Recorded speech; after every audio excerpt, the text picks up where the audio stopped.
Hi, welcome to this week's Authors Love Readers podcast, where we delve into the stories behind the stories. We're asking authors questions, some of them fun, some of them serious, and from their answers, you're going to learn things you never knew about the people who write the stories you love. My name is Patricia McLinn. I'm your host and designated question asker. I'm Jean Brashear, and I'm an author who loves readers. Now, let's start the show. Hello, and welcome to this week's edition of Authors Love Reader podcast. I am here today with Jean Brashear, who is one of my best writing buddies. I think that's safe to say. And I often, Jean, tell people how long we've known each other, and I don't know. A long time. A long time. Longer than we probably want to say. Since we were little bitty toddlers. Yeah, that's right. Yeah. Which was only 15 years ago. And we were toddlers. We are just coming along so well. So we have, we have to have known each other. Yeah, I would think we've known each other at least 20 years. Oh, yeah. Anyhow, we've known each other quite a while. And I will let Jean say what she writes. I write contemporary romance.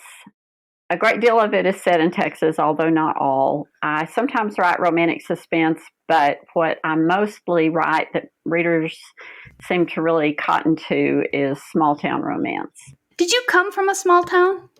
I did. Ah, okay. Not as small as most of the towns that I write, but yes.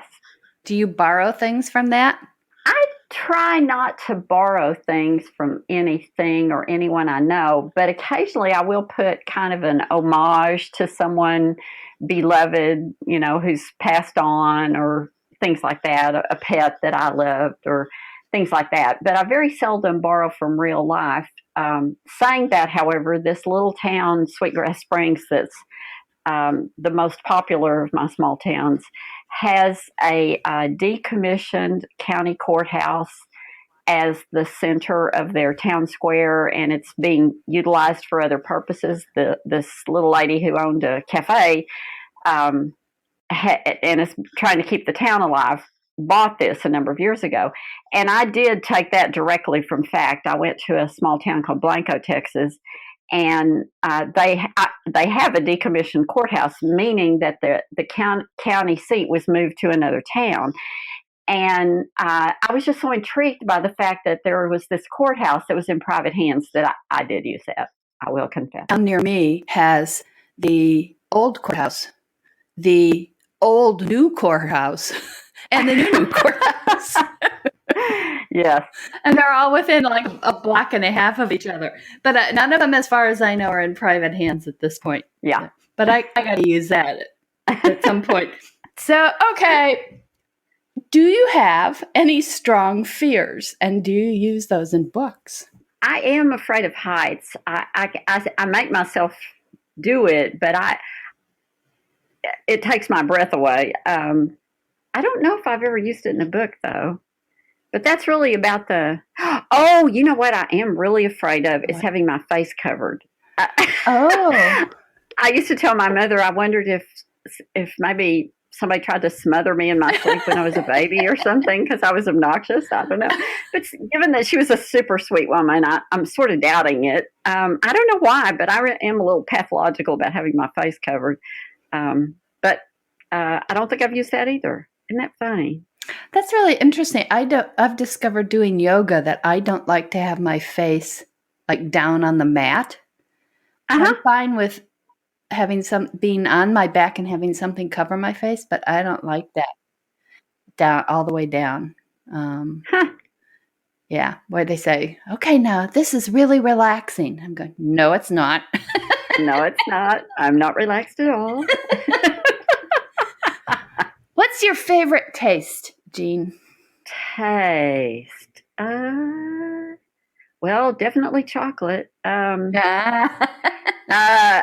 have to say creamy or not. I don't like sicky sweet though, all that much. So would you go dark chocolate over milk chocolate? Yeah. And do you have a favorite spice? Uh, no, I use a lot of them, and I know. What's the weirdest one you use? Well. Weirdest. I've never understood the big deal about saffron. Not because it's weird so much as I don't notice that it makes that important a taste, and that probably means I'm a Philistine, and I'm actually a very good cook, but I for some reason I just don't understand what the big deal is. Clearly, I need a further education in saffron. Can you remember a specific book or a few books from your childhood that really got you turned on to story? The Oz books. I read all the Oz books. I did too. I love those. A lot of people don't know there were multiples. Yeah. There's more than the, yeah. And Trixie Belden. I used to read Trixie Belden too. Okay. I read a few of those. I had back-to-back, I think it was measles, and then I had mumps. Oh boy! And I was back at school for a day in between. I was in second grade, and my sister. Sorry, was don't home mean to laugh at your misfortune, but yeah, I think the misfortune was really my mom. I was just thinking, really, it was your mother we should be feeling sorry for. But my sister was home from college on spring break, and she read many of those Oz books to me. Neat. Aloud. Yeah. Well, her alternative was cleaning, so she liked it better too. Yes, when I had the measles, I have had a younger brother and sister. We lived out in the country, and we got snowed in. My father got trapped in town and could not get out to there for 3 days. My mother is stuck in a house with 3 kids with the measles. You're supposed to keep things dark, to keep their eyes from being hurt. Twice a day, she'd have to shovel her way out to the barn to milk. And by the time she got ready to come back in, it had all drifted in again. And and she had to melt snow because the well froze for water. And what did we do but sit around and go, I'm going to go out and play in the snow. Bless her heart. Oh, gosh. Okay, let's see. What other fun things? Oh, we're talking about your folks. Do you have any sayings that your mother or father used to say that now you hear coming out of your mouth?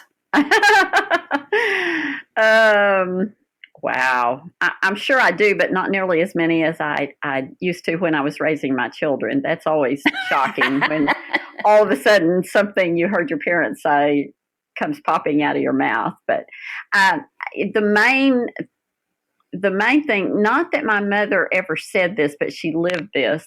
Her whole mantra in life was cheerfulness is a choice. And she went through a lot of bad things in her life, and she always lived up to that. And inspired me to believe that's how you need to conduct yourself. You can choose how you face the world and how you face other people and what kind of impact you have on other people. And to this day, I'm very inspired by her and try really hard to live up to that. Okay, I have this strange little desert island. Because it allows you to play movies, but it only allows you to play 3 movies forevermore. You can't play any other movie. So you get to take 3 movies with you, or select 3 movies on the desert island. Which 3 are you going to watch? Ooh. Can I count the whole Lord of the Rings trilogy as one? You are not the first one to try to wheedle that in. So. Oh, gosh. Yeah, okay. I've seen all of them so many times. I probably got those memorized. If somebody asked me this question after listening to all the writers sliding around the rules, I'm going to say, okay, my first choice are all Cary Grant's movies. Yeah, not a bad deal. Wow. I'm drawing a total blank on movies that I love. Shawshank Redemption is one that I love. But again, I've seen it 111 times. Wow. I'm trying to think what else. Well, I know it's kind of weird, but I actually like the Marvel movies too. Yeah, you cannot take all the Marvel movies. I can't take all the. No, that doesn't count as one. Let's see. I should say something really arty, I'm sure, but. And I was thinking about, you're talking about seeing Shawshank Redemption so many times. And I tend to think that if I don't want to rewatch a movie over and over and over, it's not a great movie. But there are, in fact, a few movies that I thought were really good that I don't ever want to see again. Like, Ordinary People is the one that comes to mind. Oh, yeah. Immediately. That was so good. But yeah, you're right. There's some things you just don't know if you can survive living through again. Saving Private Ryan. Yes, although I have seen that again. But yeah, that's a butt kicker too. That's a killer. Yeah. And that is very wrenching. Schindler's List. Yeah. Yeah. Yeah. I wouldn't want that on replay, that's for sure. So what do you need to start a story? And how do you start it? That's the thing. I don't. It's a little harder because I'm so engaged in this series, and I have more than one series, but that makes it a little more complicated because a lot of these involve characters who already exist. So I have to go back and look at what I've written about them before to know, what have I set in stone many times that I wish I hadn't, because then I have to live with them. But, how much is already known about this person. So it's been a while since I've written a story completely from scratch where, it was characters I didn't know at all. But I always have to be deep inside them to get started. But frequently, I just have to have a line, I have to picture them somewhere and just start off from there. Is that necessarily the beginning of the book? Probably more so for me than for you. I have never understood how you can write in pieces like you do. I've tried it a couple of times, and then I just want to call and go, what are you thinking? How can you do this? My response to that is that linear. I have to, because that's exactly it. I'm not a linear thinker. Yep. Well, and that's the thing, though. For me, it's more the continuity of emotions, and because I don't plan it out ahead, it's whatever I just experienced so strongly is going to impact the next scene. So I don't know how I would write something several scenes later, because maybe just because I don't want to have to do all the cleanup work to make it fit in. Well, it does require a lot of cleanup. But I'm also thinking characters don't necessarily have linear emotions either. So, well, that's true. Yeah, because it ebbs and flows, and you have backtracking and progress, and so that's true. Yeah. So sometimes, like I'll be writing a scene where they're making progress, and that shows to me both how it's going to fall apart somewhat in the future and what caused the problem earlier. And so I'll skip to those scenes and then reconnect them. Yeah. Well, one of my big failings, I think, or one of the hard things for me as an author, is that I don't like conflict in life. And so I find myself sometimes avoiding it in a story, but, it's got to be there. But it's,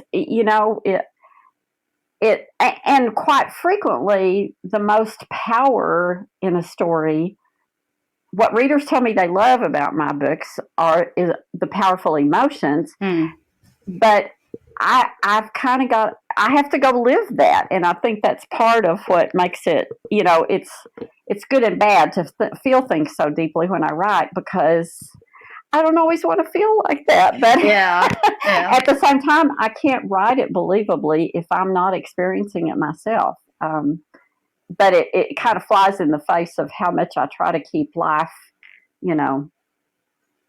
calm and happy around me in my personal life. So it's kind of weird, but I do find that you really have to hit the uncomfortable stuff if you're going to draw out the emotion of the story. I mean, you got to be willing to do the tough stuff, and like you say, where they backtrack emotionally, and but you don't want to do it to the point where you or a reader is going, "Oh, get a grip," I mean, it's got to be very much part of them, and not something. It's like that old saw. If a simple conversation can solve the conflict, then it's not conflict. Well, and I'm thinking about I think the reason we talk about the need for conflict in fiction is not for conflict's sake itself. It's because conflict pushes characters to grow, and characters growing and changing is what's so interesting to me, anyhow, in fiction. Amen. And that the character has to change from the beginning to the end and in romance, it's to be in a better position in life. And I say my romances bring people to not a happy ending, but a happy beginning. They were two people at the beginning of the book who could not form a lasting relationship, probably at all, certainly not with each other. And what transpires in the book and how they change in the book brings them to the point at the end. But I'm wondering, boy, this would be a challenge. Is there a way to have them have that growth without conflict? Because you do have things that happen in life that are not necessarily conflict. Well, but there's some form of trouble or discomfort. Trouble, yes. Okay. I mean, you have to, that really is the only way I think that we grow. We don't, if everything's rocking along and we're comfortable, what reason is there to change? And generally, it's some kind of hardship in life that makes us grow and change. And I think the same thing is true of characters. It may be emotional discomfort and hardship. It may be, forcing them up against, sometimes it's the most powerful when you're forcing them up against the very thing they're the most afraid of. Yeah.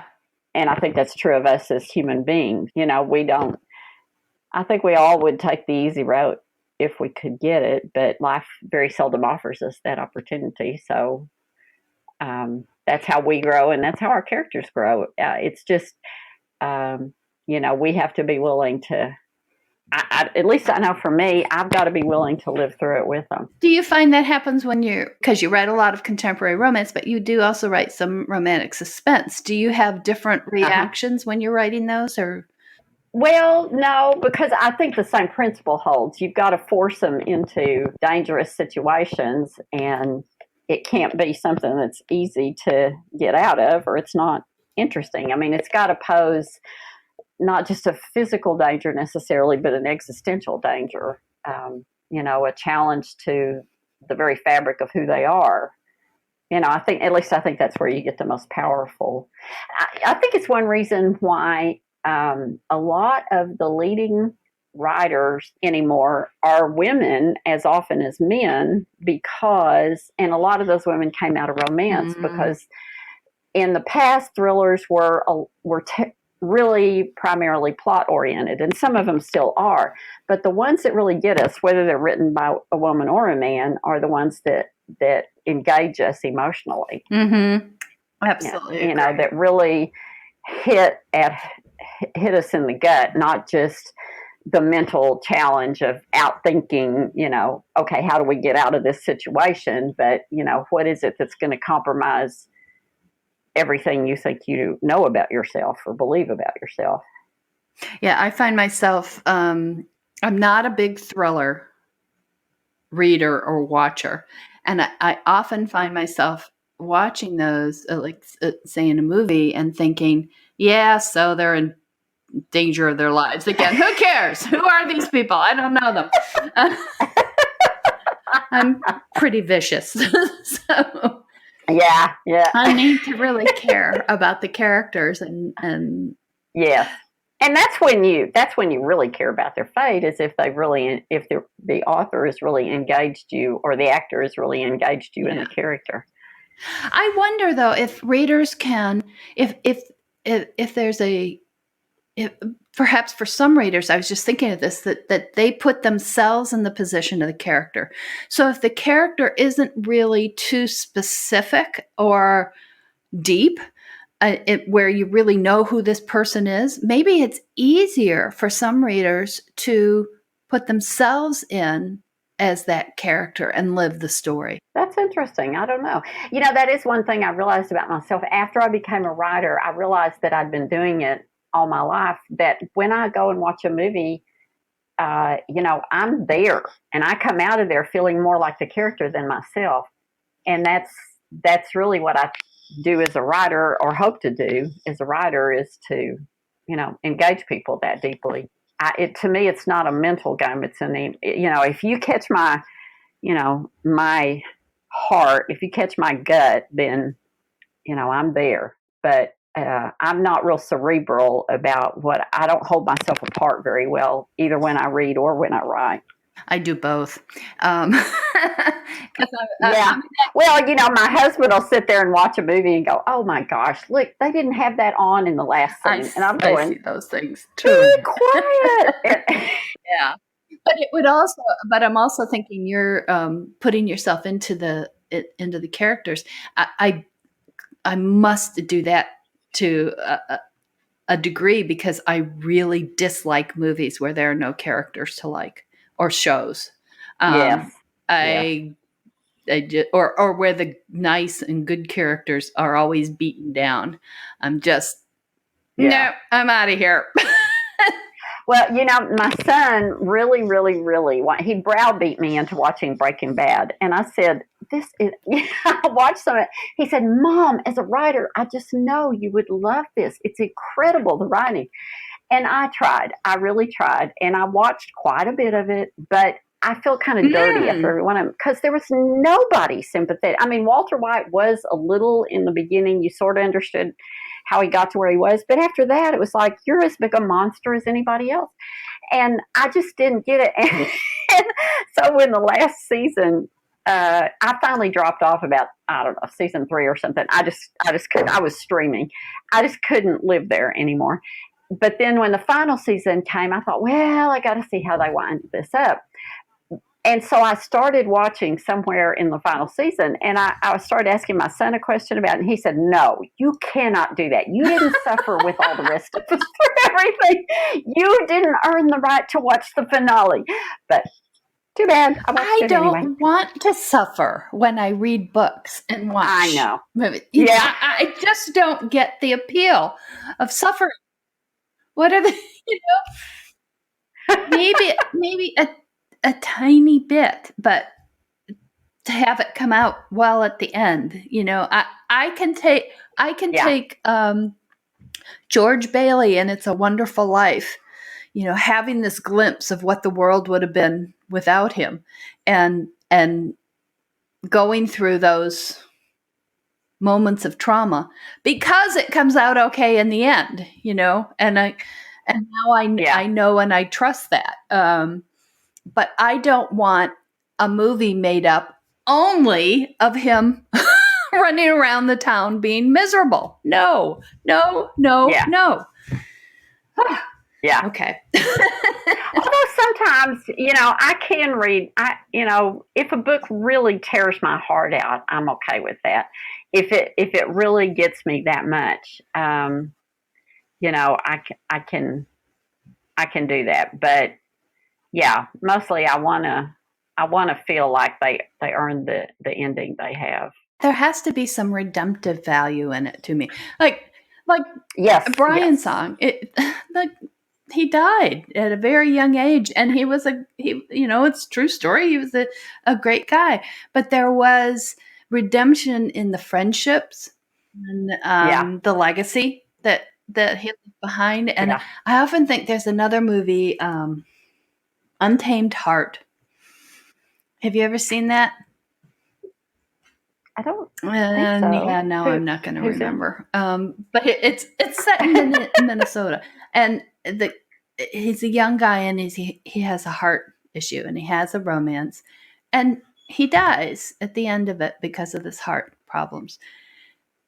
But he has he has also lived, and he had happiness, and it sort of opens the heart of the girl, and so there's redemption.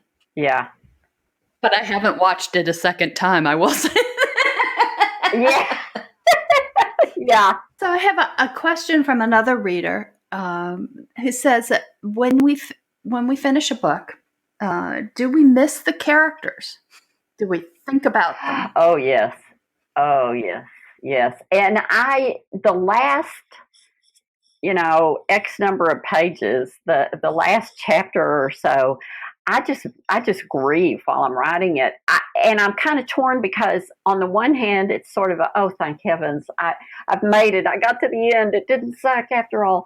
But at the same time, I know it will never feel like that again. I will never be that close to those people again because it's such an intimate experience living through those things. When I'm writing, I'm either literally inside those characters or I'm so close I can't distinguish them from me. And so that I'm feeling what they're feeling, and it's such a wonderful, intimate experience that you just can't have even on a reread. It's never the same as that first time through. So I'm always super sad when I have to say goodbye to them, every bit as much as I'm relieved to be finishing the book. I'm glad to have the task finished and to feel good about it, but it's hard to let them go. And I find that, there's some books that I mean, all I have to do is pick it up and read a few pages, and I'm just going, you're right there. Oh, I want to go back there. Yeah. Yeah, I do miss them, and I love it. That's one of the fun things about writing this series is that the heroes and heroines aren't there just once. They show up again, and they may not have, center stage in another story or as big a part of center stage, but they're still there and get to check in on them. And that's, readers tell me that they really like being able to see what's happened to them, in the intervening time. So it's always nice to get to go back and hang out with them some. And that, I mean, when people are always asking me, when are we going to get the next story? And it's not like I don't like living there too, because I do. But it's also, well, two things. Having the characters show up again in later books, I love, and this has not been conscious, but as it's happened, I've started to recognize it, that what my previous characters went through and what they learned, they try to share with the later characters. And so you sort of have that echo of their book and what they learned and how they changed coming into the newer one. And I love that. Yeah. But it's also because of the way I write and having these pieces, there is a point at which I have to give myself up to the book, where I'm living so much inside the world of the book that I'm not doing much else. I feed the dog, let the dog, let the dog out. But a lot of other stuff goes by the board for those. And I find I resist it.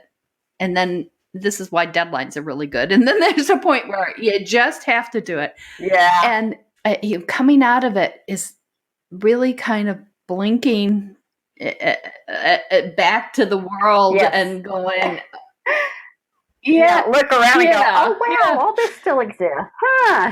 Yeah. Oh, I remember you. Yeah. It's a strange sensation, isn't it? I used some of that in my book, Proof of Innocence, where I talk about the protagonist is a prosecutor. And so I gave her some of my experiences in going into a trial and coming out of a trial. Although I had a whole lot more, and I ended up cutting a lot of it out because it was a lot of fun to write, and it was really bogging down the action. So I had to take out that self-revelatory. So what do you do for research? I generally, it's been cool how many wonderful people will share their careers or their businesses or their expertise, with me if I just ask. And I've had a lot of, I've learned a lot of things. At one point, I had my own FBI agent, which was super cool. A friend gave me an FBI agent for Christmas. Writer. Yeah, it was awesome. And he turned out to be, he's a really neat guy. And he got a kick out of, just knocking ideas around. And so I would come to him and I'd say, okay, here's what I think I want to have happen, or here's what I need to have happen. And here's how I'm planning to get there, but how realistic is that? And he was really pretty great about going, well, no, that won't work. That's completely not credible, but you could do this, or yeah, that part will work. So that was really fun. And there was in this Sweetgrass Springs series, I have a flower farm in there. Well, I found a flower farm about an hour and a half away from here. And so I contacted the owners, and they let me come work with them for a couple of days and just kind of took me around and showed me everything, but then actually let me get out and, work in the field with them and stuff. And it was awesome. So, you get to do a lot of interesting things. Of course, I think all of us who write any level of suspense or mystery or anything wonder if there is a file on us somewhere. Because, we're asking people a question. I got a banker to explain how to commit bank fraud to me. And, I talked to a toxicologist at the morgue about, poisoning someone, and was there an undetectable way? And, so you start making a lot of inquiries like that, and people do kind of, I'm sure, look askance, but it's fun. But I prefer, I do look things up, but I prefer to talk to real people if I can, and about locales too. Yeah. I don't set many things in a place I've never been. I think I've only done that once or twice, because I just think you're going to miss too much. And conversely, you get details you never would have even thought to look for by actually being in a place. Yes. And by talking to people, because they give you things, whether it's conscious or not, it's the way they talk and their approach to things. Yeah.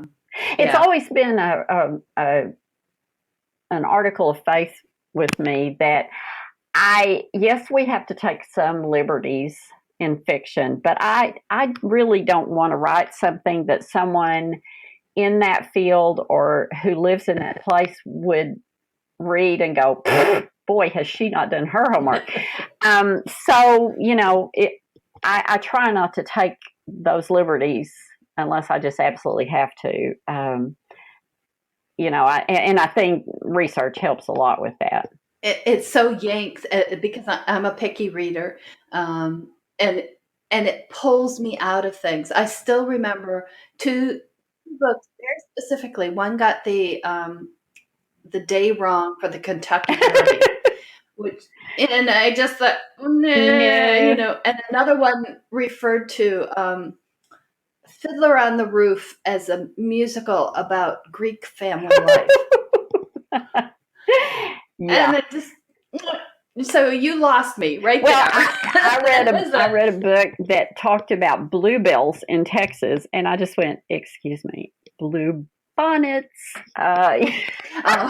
You completely lost me right there. You clearly don't know anything about Texas, because that's pretty seminal thing to know. But yeah. Okay. Another question, and I tend to put these together. It was actually from two different readers, but they're connected in my mind. And one reader asks how you feel or have felt when a cover doesn't match the character description. And the other reader asks, as long as we're going for misery, how you feel when there's an error, an editing error, and when the book is coming out. Well, okay. We go back to the color orange. My very first cover with Harlequin had orange on the cover. I should have known that. But worse, my hero had long hair, and they made him have an Elvis Pompadour kind of haircut because They didn't think that long-haired guys would sell. And it was my first hard lesson in how, and it's why I'm an indie author now, so I have control over these things. So that, I mean, I get how it's not always that easy to find. I mean, I've never seen anybody who looks like my characters look to me in my head. So I do get that you just have to get as close as you can, but I'm sure you felt the same way. We would fill out those extensive art fact sheets, and then it was like the art department just picked it up, threw it in the trash, and without even reading it, and went, okay, this is what I want to do. You know, the same thing with those insipid titles they used to give us. But, you know, here I am with a branded series where every single book has Texas to start the title. And it's worked great for recognition. But on the other hand, you scratch your head a lot. So it's kind of funny how, you know, the shoe is on the other foot now that we're the publisher too. I understand, I'm a little more understanding about how difficult the whole thing is. As far as editing, also, that, you know, you probably learned as I did, the more times we sent corrections back, all you did was introduce another opportunity for an error. And because we never back then got to see the final copy, then it would come out and I would read it and I would see an error and I just wanted to tear my hair out. But by the same token, I proofread my books. I have my books proofread. And still, when my launch team gets ready to read it, sometimes, you know, they'll find something. It never ceases to amaze me that I may have had 5 sets of eyes on it, and yet somebody else finds something that none of us saw. So I try to be a little more forgiving when I run across them in books. But readers tell me frequently how much they appreciate how clean my books are. I am not very tolerant. If there are very many errors, it is very difficult for me to place any kind of credence in the book because that's just sloppy to me. Yeah. Well, it yanks me as a longtime editor. Yanks you out of the story. Yeah, absolutely. It is like the wrong day for the Kentucky Derby, even when it's, you know, typos and you can go past a few, but when there are a lot of them, and well, I see so many of them online from well-respected news organizations, and it just, you know, I don't know if people know how to spell anymore, but, you know, spell check works for a lot of things. Yeah, of course, I think, don't you think we've kind of been ruined as readers since we became writers? For me, I have so much harder a time really sinking into a story now in a way that I used to I was a very receptive reader as I was a movie watcher. But it's a lot harder to lose myself in a book now than it used to be. And I'm more than that because I liked being so indiscriminate. And I think that's a caution for anybody who's thinking, I want to write a book someday. Realize what that may cost you. What do you read for fun? Very seldom do I read anything even remotely like I write because I don't want to run the risk of, you know, I don't want to be influenced. Like when I used to write in a line, I never read any of the books in that line because I wanted to write my own unique take on things. I didn't want to do anything, that was like anybody else did. I love historical romances. I love them. Which, you know, if you'd ever asked me before I started writing what I would want to write, it would have been that. I've read historical romances a lot longer than I don't know if I ever read a contemporary romance before I wrote one. I read thrillers. I read YA. I read a lot of weird stuff, you know, but I don't. But then I do have, you know, romance authors that I really love to read too, but I probably am more in fantasy, urban fantasy. You know, I kind of read a lot of different things. I read constantly. I've never understood writers who say, "Oh, I never have time to read because I'm always writing." I would die if I didn't have anything if I didn't read. I can do without TV just fine, but I can't do without reading. I just start hyperventilating if I don't have a book pretty close at hand.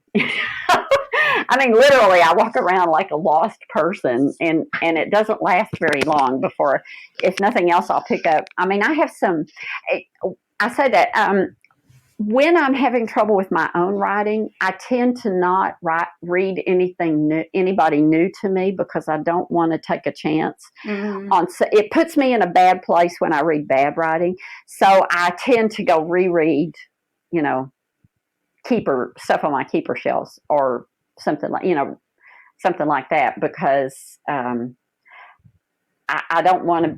It just puts me in a bad mood to read bad writing. I reread books. I think of them as my comfort reads, and I reread them because I know I can re-enter being a reader when I first read those books, and I can escape being a cranky reader. So well, I'll ask you, is there something that you're really good at that people don't know about? Well, I'm a really good cook. I do a lot of needlework, which maybe because I started sharing it a little more with people, on fans on Facebook and stuff. Maybe more people know it now, but I've always done stuff like that. I can play the guitar. Oh, that's cool. That's something I didn't know. Yeah, and I was in a group when I was in high school. We used to entertain around town, a folk group. What was the name of it? The Windjammers. Oh, cute. Yeah. And so you sang and played the guitar? Yep. And I used to play the guitar a lot when my kids were little and stuff. I'd take them around to nursing homes and accompany them and stuff like that. What would you do if you weren't writing? Oh, I can't imagine it. I don't even want to think about it. I would be devastated. I really don't know how I would not be a writer anymore. I really don't. Do you think that writers are in any specific ways really different from normal people? Aside from the fact that we're all mildly insane, I don't know. I really don't. I wonder about that, because people like, I can remember speaking to children about being a writer, and they'd go, "That's so many words." Yeah. And yet for me, the challenge is to cut down my words. I'm haiku is not my strong suit. Yeah. And as you might have noticed from my emails, or from this conversation, apparently. But yeah, I don't know. I do think we have a lot of empathy. We slip inside other people's skins pretty easily, and we're very observant about the world, I think. But there are a lot of people who are observant and have empathy. They just put it, they work for a nonprofit, or, they do charitable works, or they, they're reporters, or they're, or they're artists. So I don't know, but yeah, we're definitely wired different, though, I think. That's interesting. I was thinking about empathy and being observant, but then we take it inside and play with it and make it something new. Yeah. Well, and no matter what happens, if somebody's just changing a channel, I want to hear the end of that story. Go back. Or because I will finish it myself if I don't get to hear the end of it. Yeah, but I usually prefer my endings. Yeah, I hear you. So if you could write, this is a question from a reader that I think is really fascinating. If you could write a book with any other author, alive or dead, who would you want to work with and why? Gosh. Well, not James Patterson. He's got to play my co-author. He's got it covered. Right? Yeah, he's got that covered. Oh, wow. I think it'd be interesting. I don't know how. There's some people, like I just read Karen Marie Moning's latest, I don't know what you call them, her Fever series, and which are, they're not, they're fantasy, but I don't know what else you call them. And it's such a richly imagined world that I don't even know how she makes the leap she makes, and yet I'm fascinated by them. So it might be fun, but I don't know how somebody like that would ever work with someone else. But it would be interesting to follow the paths that are mind takes. But I don't know who. There's some, really amazing writers out there. But I don't know that I don't know. Well, I think that's a great answer.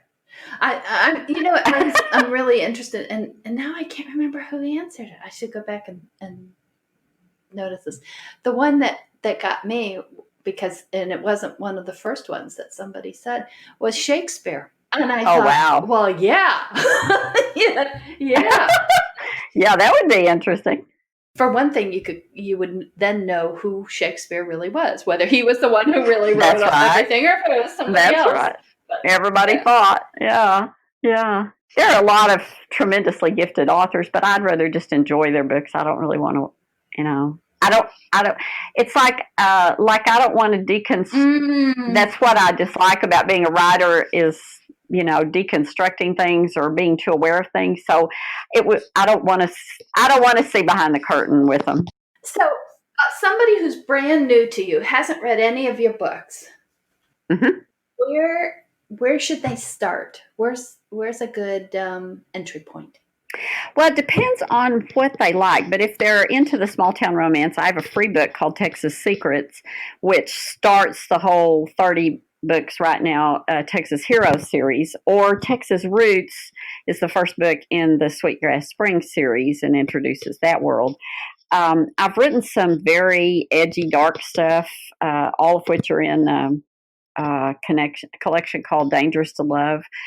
But those are quite different from the books, the Texas books. I've done some that have a paranormal bent to them, but are still contemporary too. Texas Refuge is one of those. But anyway, those are some places. I also tend to ask people if they have any books that they would consider hidden gems, so their usual loyal readers might not have come across those. Yes. I have a book. I have a book called Mercy that is 3 daughters of the greatest Shakespearean actor of the day. And it's sort of, I look back at it, I didn't consciously do it, but I look back and it's almost a King Lear kind of thing, in that they're 3 daughters. But they have one of them has been lost to everyone. I mean, she's in the world, but she's not mentally. She's lost to everyone ever since the night that her twin brother was murdered. And the hero of that book is the man, who is a boy, whom everyone thought murdered him. But it's the 3 sisters all have their stories in here, and it's a book that I really love, and it so that was kind of neat. There's a book called The Light Walker, which is both fantasy, dark, sexy, suspense, and that's the one that the sorcerer figure is in. That was fun to write. So he's someone you can't decide for a long time if he's the bad guy or he's okay. Uh-huh. And watching him, unpeeling him like the layers of an onion was a fascinating thing to do. Plus, it's pretty steamy. But those are really different from the things I normally that readers are most familiar. And tell the listeners how they can find out more about you and your books. JeanBrashear.com. It's all right there. And I'm on Facebook. I only nominally am on Twitter because I just don't get Twitter. I'm on Pinterest and I'm on Instagram, but not as reliably as I am on. I check Facebook every day and Pinterest. I'm coming back to. I've left it for a while, but it's because it's too much fun. But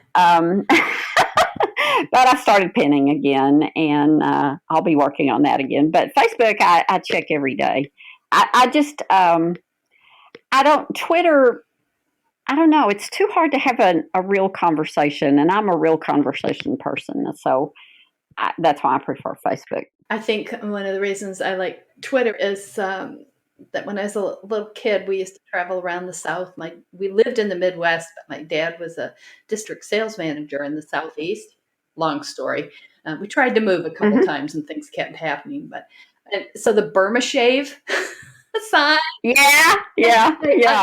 I love those. I craved them. So I sort of think of Twitter. I just feel, Twitter feels like a torrent coming at me, and it's like a million people screaming is what it feels like to me. So I don't get it. Clearly, lots of people love Twitter, but I just don't. I would rather be reading a book than have to follow Twitter. At Facebook, so, I love the interaction with the readers, but it drives me nuts. I do too. They change their rules. I don't trust. Yes. I see things and then I can never get back and find them again. Ugh. Well, yeah, it's mostly that I can have better interactions on Facebook. Facebook itself, I don't care for them at all, but I like the people on Facebook, and I enjoy the interactions on Facebook a lot. So maybe Facebook and Twitter was our first either or, but yeah, it probably was. So we'll go to the rest of them. Let's say opera or show tunes. You know, I normally would say show tunes, but my mother is a big opera lover, and there are arias that I adore. But my attitude was, I kind of asked her one time, why can't we just have these incredibly sublime arias and not have all that filler in there? So give me a collection of arias. I love that. But probably show tunes. Yeah, I can tell you're going to be difficult. Sorry. You expected me to be on the point after all the years you've known me. Spring or fall? Spring, probably.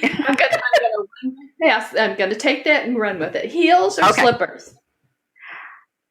I love heels. I can't wear them as much anymore, but I adore stilettos. Appetizer or dessert? Ooh, probably dessert. Hiking boots or cowboy boots? I have an awesome pair of pink cowboy boots. Pickup or sports car? Pickup. Day or night? A day. In my next life, I'm going to be a night person, but not this time. I got it covered for you. Yeah, you got it covered. You're my night person. House decorating or gardening? Decorating, definitely. My husband, I love plants, but I mostly like to look at them and water them. My husband does all the hard stuff. You have to sweat too much. I'm sorry. Paper plates or best china? Probably china. I don't mind washing them. Cruise or trekking vacation? I've never been on a cruise, so I like to wander back roads, but you probably mean like real trekking. Like hiking. Hiking. I love walking. I walk 5 miles every single day. Ice cream or cake? Wow. Ice cream, I guess. Interesting which questions are tough. Daisies or roses? Daisies. Hot air balloon or train trip? I like both. I actually have done a hot air balloon ride, and I loved it. Okay. Cat or dog? Dog. Coffee or tea? Coffee. Winter Olympics or Summer Olympics? Probably summer. Okay. Nail polish or bare nails? Bare nails. Last one. You want to grab the best first or save the best for last? I always have to do all my chores before I can sit down and have fun. That's just how I live. So you save the best for last. Yeah. Okay. Well, thank you so much, Jean, for taking this time, spending the time with us here on Authors Love Readers.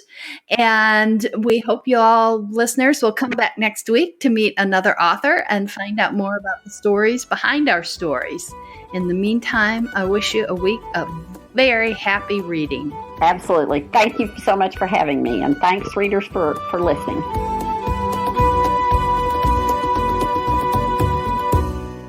That's the show for this week. Hope you enjoyed it, and thank you for joining Authors Love Readers podcast. Remember, you can always find out more about our guest authors in the show notes, and you can find out more about me at www.patriciamclinn.com. You can also send in questions to be asked of future authors at podcast@authorslovereaders.com. Until next week, wishing you lots of happy reading. Bye. If you like this podcast, we hope you'll consider becoming a supporter through our Patreon page. With a small monthly donation as little as $1 a month, you can help with the hosting and editing costs that make the show possible. To thank our Patreon supporters, we offer them special bonuses. Find out more at authorslovereaders.com or at patreon.com/authorslovereaders. That's PATREON. We also hope you'll subscribe to this podcast and leave us a review wherever you listen to us. Both of those help more folks find the podcast. Of course, the very best way for other folks to find the podcast is for you to tell them about it. So we sure hope you will.